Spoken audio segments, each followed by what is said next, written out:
Your parents, or perhaps your grandparents, might recognize this. Tired of the everyday grind?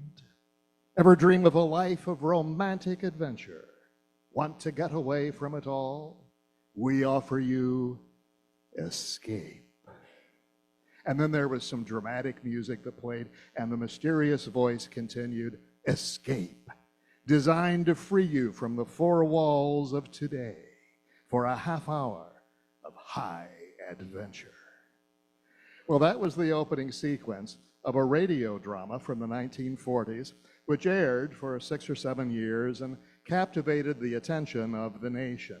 And each show opened with a seemingly inescapable situation, followed by 30 minutes of high-stakes drama.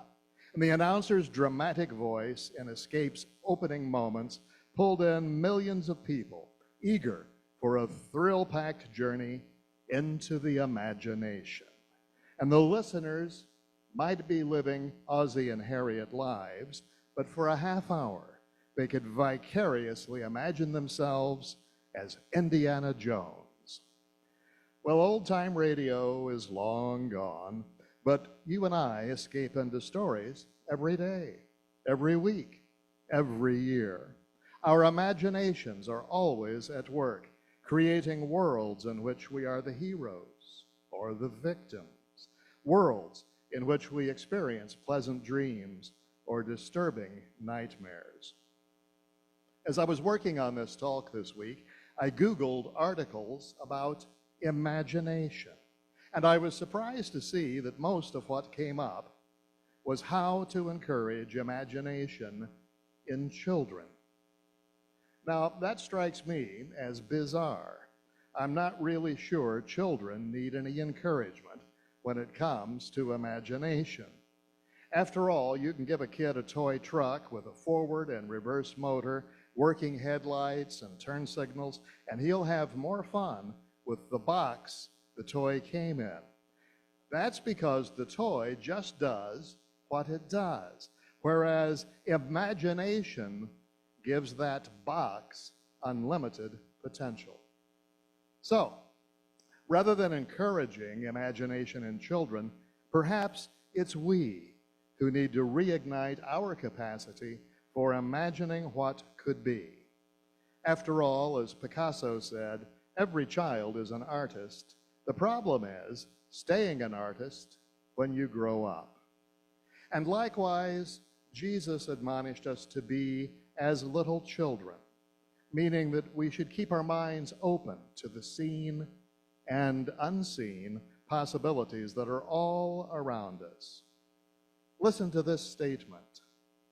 My parents, both of whom came from impoverished backgrounds and neither of whom had been to college, took the view that my overactive imagination was an amusing quirk that would never pay a mortgage or secure a pension. That was said by J.K. Rowling, the author who imagined the wizarding world of Harry Potter. The truth is that imagination, intelligently applied, has great payoffs. In J.K. Rowling's case, the payoff of imagination was a career as one of the most successful authors of all time. In science, the payoff of imagination is discovery. Unimaginative scientists don't produce new ideas. Successful scientists have healthy imaginations which point the way for their experiments and eventual conclusions. Einstein said that imagination is everything. It is the preview of life's coming attractions. One of history's most inventive scientists was Nikola Tesla, who from an early age constantly and consciously trained his powers of visualization. And in his autobiography, My Inventions, he wrote, every night, and sometimes during the day, when alone, I would start out on my journeys, see new places, cities, and countries, live there, meet people and make friendships and acquaintances, and however unbelievable it is a fact that they were just as dear to me as those in actual life, and not a bit less intense in their manifestations. Thus, I did constantly until I was about 17, when my thoughts turned seriously to invention. And then I observed, to my delight, that I could visualize with the greatest facility. I needed no models, drawings, or experiments. I could picture them all as real in my mind. Well, in the arts, the payoff of imagination may be a symphony or a sculpture. In athletics, it's a home run or a touchdown. And in our spiritual lives, the payoff of imagination is heaven or hell. We can go to one just as surely as we can go to the other. What we imagine today will determine what we will experience tomorrow. The pioneer of public school education, Ida Tarbell, said that imagination is the only key to the future. Without it, none exists, but with it, all things are possible. Everything in the universe, large and small, is the product of imagination. Spirit imagines things and then speaks them into existence. And likewise, every human achievement is the result of imagination. Skis, skyscrapers, satellites, cars, cathedrals, computers, boats, bridges, boulevards, cotton balls, cardboard, coffee cups, and non-material things like philosophies, poetry, and music. They all began in the mind. Imagination, the power to create in one's mind, which happens to be the only place you can create. Einstein said that imagination is more important than knowledge. He was saying that knowledge can take you from point A to point B, whereas imagination can take you around the world and even out of the world. Knowledge tells you what is. Imagination points to what can be. Imagination can be a source of great pleasure or unnecessary suffering. Through this mental power, it's possible to experience joy during difficult times, and it's also possible to experience suffering during good times. Imagination can lead us to the fulfillment of our fondest dreams. It can also cripple us, and it results in devastating losses. People with vivid imaginations often suffer greatly from imagined dangers. Imagination can even produce such things as rashes and bruises, as if the imagined events were actually taking place. And if the imagination is powerful enough, a full-blown disease can result. But the creative use of the mind can also lift us out of physical illnesses, and imagination can lift us out of the most dire circumstances. Take, for example, the case of Vera Freiling, a Jewish teenager on the run. She lived undercover in Berlin during World War II, and determined not to let her life be dominated by fear, she kept her mind off her horrible circumstances by imagining that she was a doctor, a psychiatrist, practicing in a free land. So Vera survived the Nazis, and then she survived the Soviet Union, and then she survived cancer.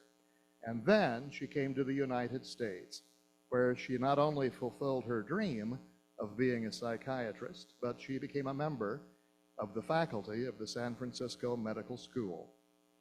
All through the horrors that she endured, she imagined that she was free, healthy, and successful.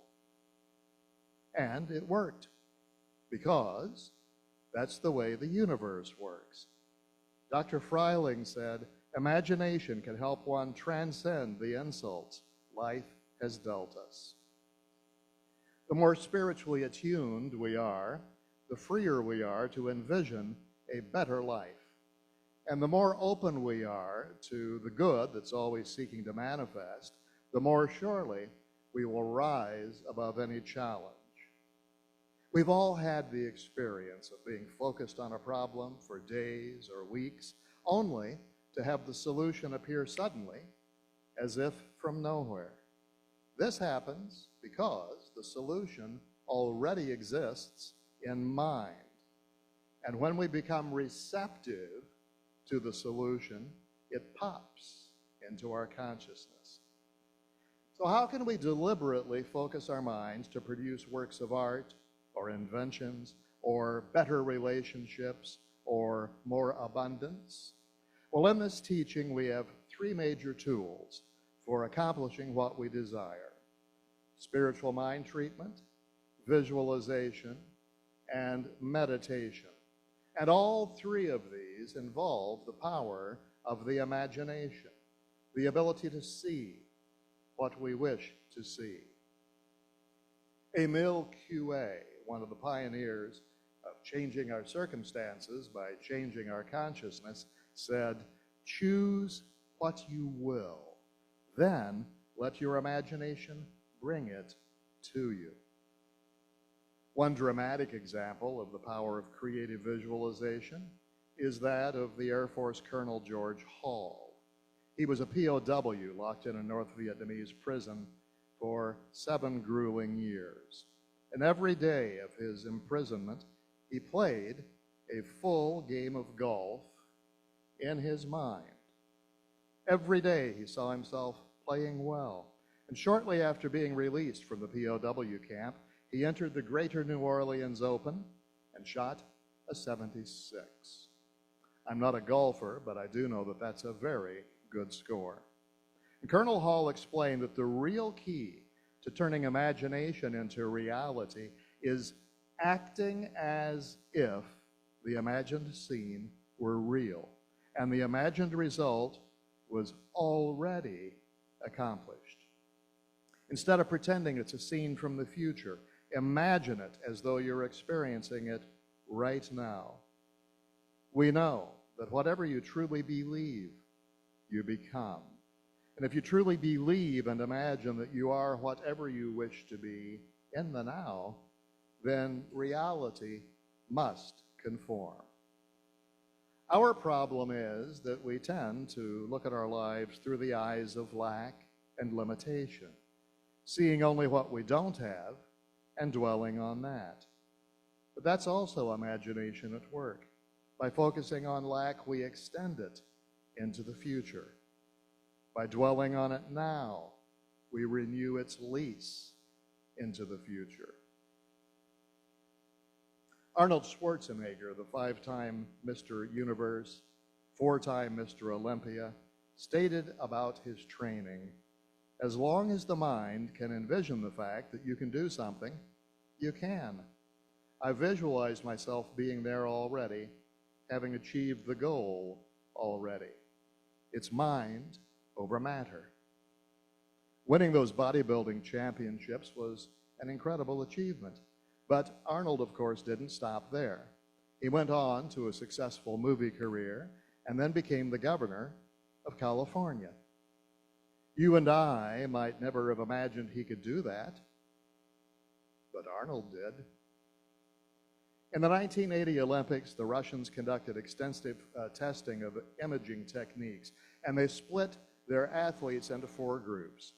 Group A did 100% traditional physical practice. Group B did 75% physical and 25% mental practice. Group C was split 50-50 between physical and mental practice, and Group D did 75% mental practice and 25% physical practice.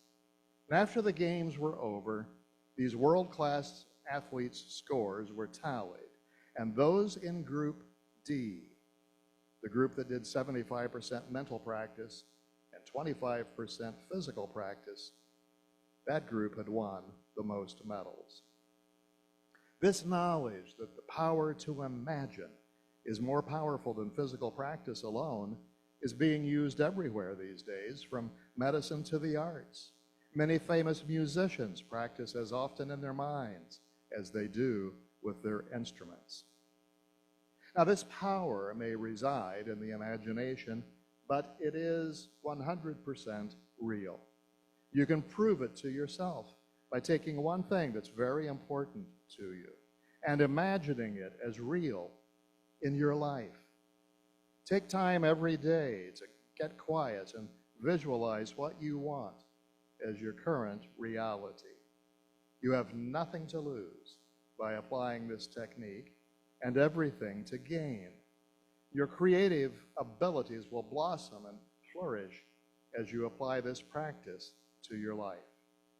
Don't take anyone else's word for it. Play with the concept until it works for you. Here are a couple of tips for igniting your creative imagination. Read more. Our minds respond so much better to what we read than what we hear. And I think that's because we can read between the lines. That is, as our minds interpret what is written on the page, they make connections with other bits of knowledge that we've gathered throughout our lives. Most breakthrough inventions or concepts are really just two or more old ideas combined in new ways. So, in the intersection of old information and new information, amazing things can be found. Florence Scovel Shinn, one of our early New Thought writers, used to advise her clients to learn 5 new words every day. Her idea was to keep expanding your field of knowledge by doing a mental workout. Several years ago, I met a man who had spent decades working in a New York City advertising agency. And I asked him where he got his ideas and what he did when he experienced a creative block. Well, one of his techniques when he couldn't think of anything was to walk down to the corner bookstore and look at the magazines. Now, he pointed out that you can find magazines devoted to just about any interest: hobbies, fashion, sports, news, fishing, architecture, and so on. He'd buy a magazine that covered a subject he knew nothing about, and which had nothing to do with the ad he was trying to create. Then he'd flip through the pages, and he said that invariably something he saw would trigger an idea that he could use. You can do the same thing when you're stumped for an answer to a problem. Immerse yourself into something new and different and see if you don't get a flash of inspiration. And as a bonus, keeping up with new things keeps your brain sharp and your mind young. Closely related to this, be curious. This may be why children have such good imaginations. They're curious about everything. If we're not careful, we get jaded as we get older, and as a result, we lose a great deal of our curiosity, and we experience a lot less in the way of wonder and joy. Another idea: see if there's a way you can use a physical object to stimulate your imagination. I knew a very successful magician. When he got a new piece of magic equipment, would place it on the nightstand next to his bed. It was the last thing he saw at night before lights out, and the first thing he saw in the morning when shutting off the alarm. And he said that within a week or two, his subconscious mind would work out what he wanted to do with the trick, complete with all the jokes he would use, and so on. There was a struggling actor and comedian who was raised in a family of blue-collar workers and who himself had to take a variety of menial jobs just to pay the bills. He turned his problem over to his imagination, and this was the result. One night in 1985, sitting in his old clunker of a car overlooking the lights of Hollywood, he wrote himself a $10 million check. And in the memo, he wrote, "For acting services rendered." And he dated the check 10 years in the future and kept it in his wallet. Well, 10 years later, in November of 1995, he was cast in the movie Dumb and Dumber, for which he, Jim Carrey, was paid, you guessed it, $10 million. Imagination is a spiritual practice. In fact, you can't practice spirituality without imagination. After all, faith is nothing more than believing in what you can't see. And that means you've got to visualize that which is now invisible. Faith is spiritualized imagination. Now, spiritually, imagination has two meanings. First, it is a human faculty, that part of us that deals with images, symbols, myths, and stories. It's the capacity we all have for innovative thinking and creative expression. And second, the imagination is an inner reality, a limitless realm, not restricted by our senses or our conscious minds, an infinite realm we can enter anytime we choose. The practice of imagination encourages us to connect with our inner power and explore the possibilities available to us. For your dream to come true, it must first be created within your imagination. And you do this by taking your focus off of your current reality and placing yourself into the reality of what you want. And in your mind's eye, you begin to picture the experience as you want it to be. You can think of it as being in a movie. You see what you want to see. You hear what you want to hear. You feel what you want to feel. The more prominent your role in the movie, the more quickly you'll manifest it. That's the first part of the process. Having enjoyed the starring role in your mental production, you'll then start to take the steps needed to manifest your dream. This is what Henry David Thoreau meant when he said, "If you build castles in the air, your work need not be lost. Now, put the foundations under them." Yes, we must do work to fulfill our dreams. Life is not a something-for-nothing proposition. But our dreams are our God-given potential, and without them there would be no possibility of rising to a higher level of experience. Just as imagination is not complete without work, we must be careful about what we imagine in the first place. So many people say, "I don't have a very good imagination." But in almost every case, after speaking with them, it becomes obvious that they actually have a very good imagination. They just have trouble imagining something good. They have no problem whatsoever imagining something bad. Well, this is where willpower comes into play. When we engage in creative visualization, affirmations, or affirmative prayer, we're not forcing something to happen through willpower. Spirit, the law of mind, the law of attraction, is the causative agent, not our will. But willpower does play an important role in manifesting our best life, and it is this. We use our willpower to keep our focus off of what we don't want and on what we do want. In other words, willpower is the guardian at the door of our consciousness. We use the will to keep out what we don't want and to let in what we do want. In the Science of Mind textbook, Ernest Holmes wrote about this concept. He said, "The energy of mind, like other natural energies, already exists. We merely use it, and we have it within our power to cause it to take varying forms for us. The imagination is creative. The will is directive. Through will, we decide just what we wish to have done.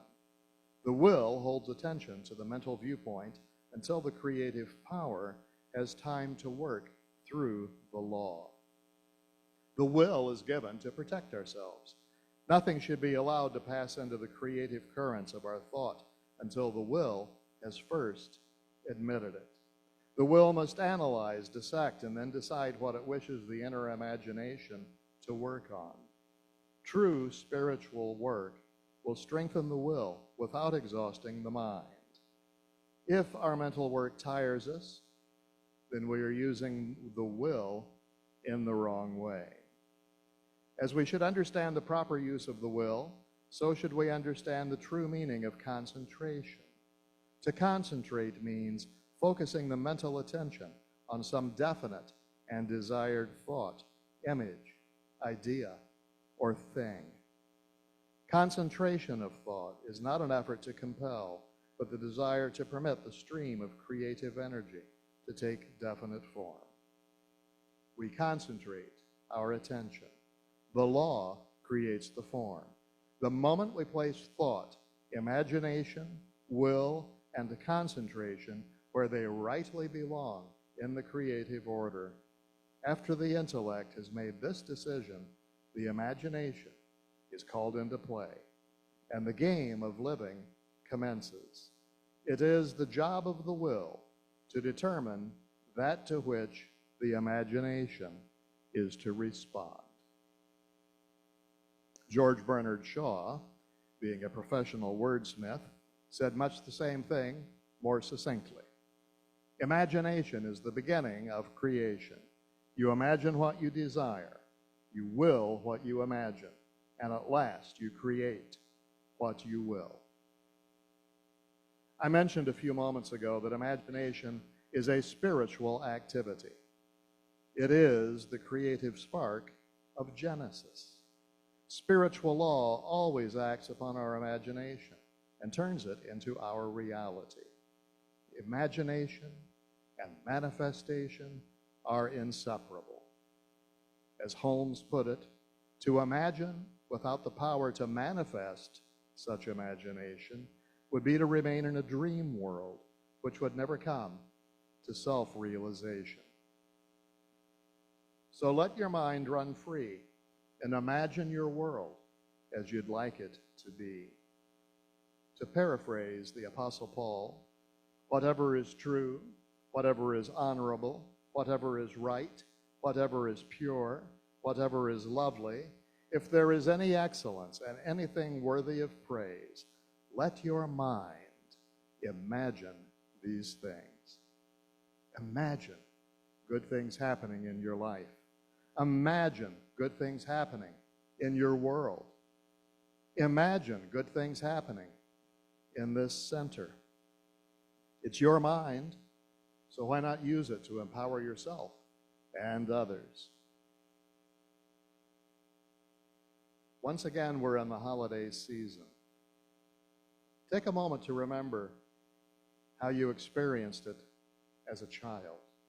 Remember the anticipation. Remember the excitement. Remember the joyous expectation of the gifts to come. And then remember that you possess the greatest gift of all, the gift of creative imagination. It's yours to use. And when you use it well, you're not only gifting yourself, you're gifting the universe. You're giving God a good time. Listen as imagination speaks. I am imagination. I can see what the eyes cannot see. I can hear what the ears cannot hear. I can feel what the heart cannot feel. Choose what you will, then let your imagination bring it to you. Logic can tell you that you possess power. Imagination supplies the fuel. Logic can tell you that there's a better way. Imagination shines the light. Logic can tell you that there are no limits. Imagination throws open the door. Logic will get you from A to B. Imagination will take you everywhere. Enjoy the ride, and so it is.